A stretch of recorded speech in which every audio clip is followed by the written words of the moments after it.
Alright guys, in this video we're going to cover question number 19 from section A, which is the mandible. Now you guys have to realize the mandible really has just three parts. You have your angle of the mandible, okay, and the angle of the mandible is going to divide the mandible into its body and its ramus, okay. Now on the body of the mandible you're going to have the alveolar processes, which are going to hold the lower teeth, okay. If you look at Picture E, on page 45 of the Themes Atlas, you'll see your alveolar processes, okay? For the canines, for the incisors, for the premolars, and for the molars, okay? Now let's go back to picture C. Now also, on the body of the mandible, you're going to have your mental foramen, okay? Now your mental foramen, if you guys remember, is going to be the outlet of the mandibular canal through which the inferior alveolar nerve will come out as the mental nerve and will innervate the chin, the lower lip, and the body of the mandible. Okay, now let's take a look on page 17 of the Netter's Atlas. If you guys look in the midline and the most inferior surface of the mandible, you guys are going to have your digastric fossa right here. Okay?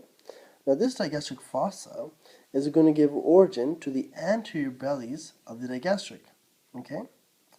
Now, also, on the body of the mandible, you have your superior and inferior mental spines. Now the superior mental spine will give the origin for the genioglossus muscle, and the inferior mental spine will give the origin for the geniohyoid muscle. Okay. Now let's look on the lateral margin right here. Lateral interior aspect of the body of the mandible. You're going to see laterally the mylohyoid line. Now this mylohyoid line itself is going to give origin to the mylohyoid muscle. Okay, but this mylohyoid line divides the sublingual fossa and the submandibular fossa, and it is believed that the sublingual and the submandibular fossa lodge their corresponding glands. So the sublingual gland will lodge the sublingual glands, okay, and the submandibular gland will lodge the submandibular the submandibular fossa will lodge the submandibular gland. Okay. Now we're going to look at the angle of the mandible. Let's go back to the Themes Atlas because you can see it a bit better. Let's go to page number 47.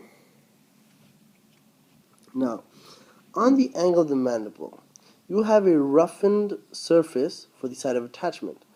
On the outer aspect, you're going to have something called the mesenteric tuberosity, and that is where the mesenteric muscle is going to insert into. Now, in the inner aspect, right here, same area, but on the interior or inner aspect, you're going to have a roughened edge for the site of attachment for another muscle, and that's going to be your medial pterygoid. Therefore, this roughened area on the interior aspect of the angle of the mandible is going to be called the pterygoid tuberosity. Okay? Now, that's basically it for the angle of the mandible. Now let's go to the ramus. Okay? Now the ramus is not difficult at all. I actually think mandible is one of the easiest bones out there. You have your mandibular notch right here. Okay, if you look at number 11, that's going to be your mandibular notch, dividing the mandible into a, or running between the coronoid process and the condylar process. Now, one of my friends, Niju Thomas, told me a good way to remember this, if you think of articulation generally in the body, is usually between the condyles, especially in the upper extremities and the lower extremities, you have condyles. Just imagine this condylar process is going to be articulation for the temporomandibular joint, okay? And on this condylar process, you're going to have a head and a neck, okay? Now the anterior medial aspect or the anteromedial aspect of the neck, I've shaded in, which is 15. It's going to be the insertion for the lateral pterygoid muscle, okay? And it's going to be the insertion for the uh,